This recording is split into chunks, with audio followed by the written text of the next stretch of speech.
Hey guys, ito pala guys, oh. Kanina pa lang to, inumpisa ng umaga guys, mga alas 8. Ayan. Tapos itong bakal guys, pipinturahan ko lang din yan. Ayan. Ayan na siya guys. Tapos, ito guys, ito yung pinababa ko guys, oh. Para medyo maganda yung ating plastic molding. Ayan. Tapos kasi dito guys, maglalagay pa rin ako dito na electric pan guys. Diyan, nagpapalagay pa rin ako diyan. Kaya nagpalagay ako nitong saksakan na to. Diyan yung kinuha yung kuryente guys diyan. Ayan. Doon din guys sa labahan ko. Pinaayos ko yung gripo doon na nilagyan ko ng, ako lang ang gumawa nun guys, yung pati. Ngayon, pinaseparate ko yung yung gripo dito sa matic at saka doon sa isa. Para kung masira, hindi siya hindi siya sabay. Hindi, dual posit kasi guys. Pag nag-antag doon, pag nasira, sabay mo na siya papalitan. Parang yung gaya dito sa namin, sa CR. Tapos yan guys, pinatanggal ko na sa asawa ko yung tapos yan kasi paayos ko yan at ito lalagyan namin to ng yung tubo para yung usok niya palabas. Tapos yan din guys, nakakonect na yan. Kasi kahit ito may exhaust na, palalagyan ko pa rin yan guys. Nakabili ako sa handyman, medyo maliit lang dyan guys. Ayan. Yan ang pasusunod kong gagawin. Ayan. Tinatapos muna yung gripo doon sa aking labahan. Ayan guys, naikapit na yung aking exhaust fan. Ayan. Ceiling fan pala guys. Ayan. Pero pwede din daw yan exhaust. Yung patagilid pa. Ayan. Ito rin siya guys. So, tapos mapipinturahan ko na lang yan siya dyan. Ito na guys. Good morning pala. Kahapon di ko pa ito guys. Nilagay kasi medyo pa yan. Ayan guys. So, pinapinturahan ko na gray yung ating bakal. Yung ating sabitan ng mga hanger. Yan palang nilagay ko kagabi. Kasi inano ko yan guys. Sobrinas ko yan. Inanohan ko itong ating screen. Para matanggal yung alikabok. Ito, magkukuskus pa ako dito guys. Ito ang ibig kong sabihin guys. So, hindi nakabalandra siya dito. Tapos, ayan o, pinaganyan ko siya. At saka ito, ayan. Para, pag naglagay kami dito ng electric pan guys, malapit yung saksakan niya. Kaya, tapos ito, pinatakpan ko na lang siya. Dapat palalagyan ko yan ng semento. Kaya lang sabi nung lulupid yung matagal daw magantag dito, matuyo. Kaya ayan, buti nakabili ako nito guys. Ayan. Ayan, bali dalawa, pinatakpan ko na lang siya. Tapos ito, hindi ko na ito pinalis dyan. Kasi takip na rin siya. Hindi naman siya butas. Ayan, saksakan din yan guys. Ayan, mamaya, inuunti-unti ko lang guys. Kasi kahapon, masama naman pakiramdam ko.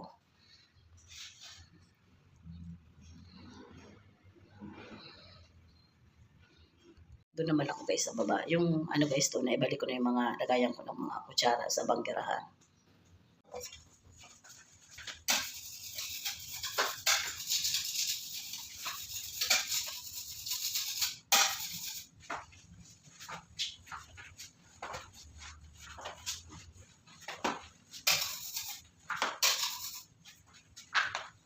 Ito guys, kinukuskus ko yung mga gilid na pintura. Kasi unti-unti ko na ito guys. Pag nagkabadget naman ako guys, yung kapit ng kwarto naman, pahinamang ko. Kasi hindi lang, 5 taon guys, matagal akong papintura pa. Yung sa labas guys, nung pa yun, bago mag-pandemic. Bago ako mag-pandemic, nakapagpapintura sa labas.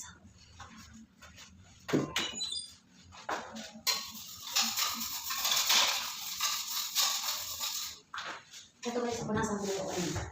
Lagi siya ang tinta na. Nasa ko ito ng tuyo guys, kasi ito varnish lang po. Tsaka plywood lang kasi ito guys. Matutok na ito pag lagi mo mababasa. Hindi pa ako tapos guys magkape. Nag-aaman muna ako. Nagigit-higit ako pati habang nagkukustos guys. Kunin ko yung pati ko guys sa baba.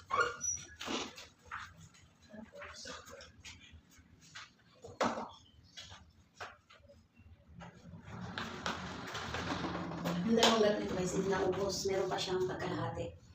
Papapintura ko yun doon sa kabila sa tindahan sa tindahan sa kabila guys.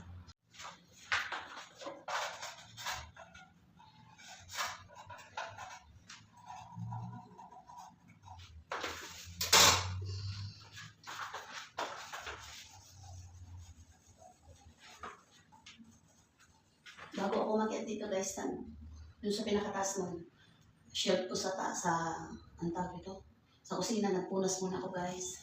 Kasi nagawa nga daw ng palit yung ceiling fan dun sa kusina ko guys. Gawa ng, na yun guys, sira na, marupok na. Marupok na siya.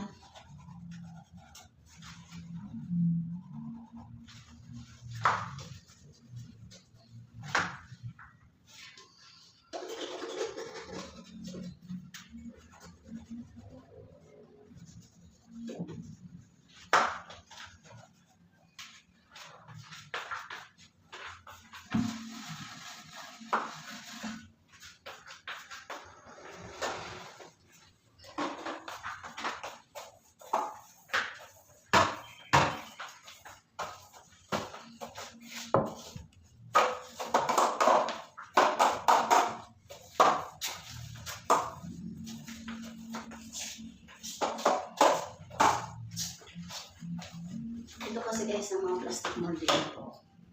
Kasi guys sa mga plastic molding na to, mas gusto ko yung ganyan. Kasi yung dito siya nakabalandra. Pangit siya tingnan. Kaya ang ginawa ko, pinabago ko siya guys. Pinalagay ko siya sa baba. Ayan. Tapos, ayan siya. Diba guys? Tapos dito, yung electric pan kong pang wall.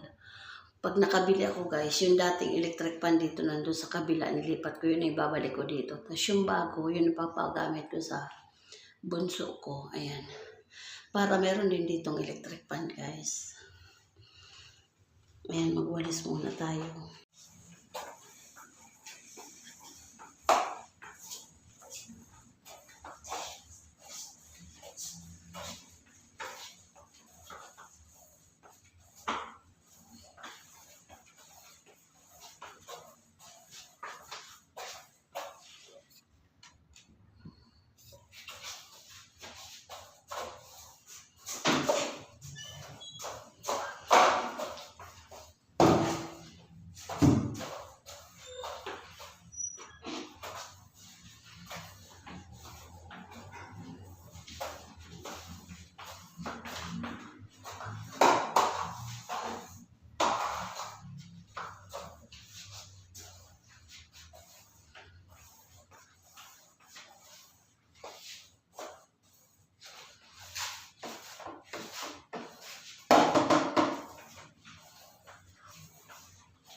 Ito guys, maglalagay na ako dito ng mga damit ng anak ko. Ito yung mahahaba guys.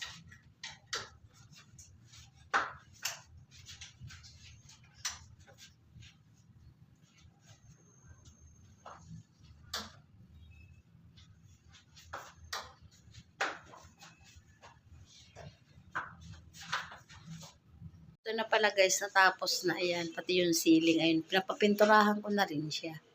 Ayan siya guys. Malakas din guys ang higop nito. Ayan o. Firefly ang tatak niyan guys. Ayan. Bye guys. Thank you. God bless po. Ay, ito na guys. Nakatapos na rin si Manay. Ayan siya guys. Ang bala ko dito guys, bibili ako na yung apat na ganito, yung apat na drawer para ito guys. Yung ibang puro mga pang gansilyo niya dyan na lang lahat. Tapos yung iba dito ko ilalagay dyan guys. So bibili ako nitong dalawang 30 liters guys na ano, tawag dito yung pa-square. Kasi yan hindi siya pa-square guys eh. May shape yung pinaka ano niya. Ayan, ayan yung mga tote bag namin guys, ayan. Ayan, diba ang aliwalas na guys. Oh. Tapos, ito yung mga sapatos namin guys sa panlakad. Ayan. Bago ko naman yan, pag kunwari ginamit namin guys yung tsinelas or sapatos, bago ko ilagay dyan, lilinisin ko muna yun guys. Lalabahan ko. Ayan. Tapos ito yung parang, di ko alam kung ang tawag dito, parang cotton o ano. O bulak o ano guys. Yun yung nalagay niya sa paggawa niya ng bulaklak guys. Ayan. Diyan ko naman siya nilagay. Tapos ito yung short niyang pambahay. Ayan. Ito guys, ano pa to? Siya na lang daw mag-aayos nito. Yung nasa loob nitong kanyang drawer. Ito guys, ang bala ko lagyan to ulit ng gaya nung nilagay ko dun sa kabila ko na mega box. Kasi guys, dito parang nakaumbok. Maganda kasi paglapat siya. Palalagyan ko to guys ng plywood. Pasusukat ko to. Para dito, flat siya guys. Pag may nilagay ka, hindi siya umaano, lumulundo. Ayan. Parang ganito guys, oh. Ako lang ang naglagay nito dito. Ayan. Oh. Hindi ko na siya inaalis dyan. Ayan guys. Ayan. Okay na siya at maliwalas. Ito naman yung mga bagbag ng anak ko ng pangpasok-pasok niya. Ang ginagawa ko guys, pinabalot ko ng mga dust bag. Ayan. Tsaka yung lumang punda. Ayan. Huwag lang siya maanuhan. Maalikabukan ba. Tapos ito yung bulaklak niya guys. At tinitinda. Ito ako na lang nag-ayos kasi may extra akong ganito guys. Tapos bibili ulit ako nito. Baka mayroon pa doon sale sa bibili ako guys ulit. Ayan. Ito yung mga niya guys, mga pantihan, panty niya, mga medyas. Basta andito yung maliliit niyang bra, medyas, panty. Andyan lahat dito sa isang drawer na to. Lumang-luma na to guys, oh. Sa akin pa to guys, doon pa to sa kabila. Hindi ko siya nakuskus guys, oh. Punasan ko lang siya. Tapos ito yung mga pambalot niya sa mga bulaklak niya. Diyan ko nilagay, oh. Ito pa yung aking pan-display. Ilagay ko muna dyan sa sulok. Tapos ito yung lagayan ng labahin guys, oh. Dito na siya. Hindi ko na siya nilagay doon. Yung extra electric pa na nilagay ko doon guys. Ayan guys. Bye guys. Thank you. Natapos din si Manay. Bye guys. Thank you. God bless po. Mag-iinit na ako guys ng pagkain namin tanghali na dumating na yung maglolo. Ayan.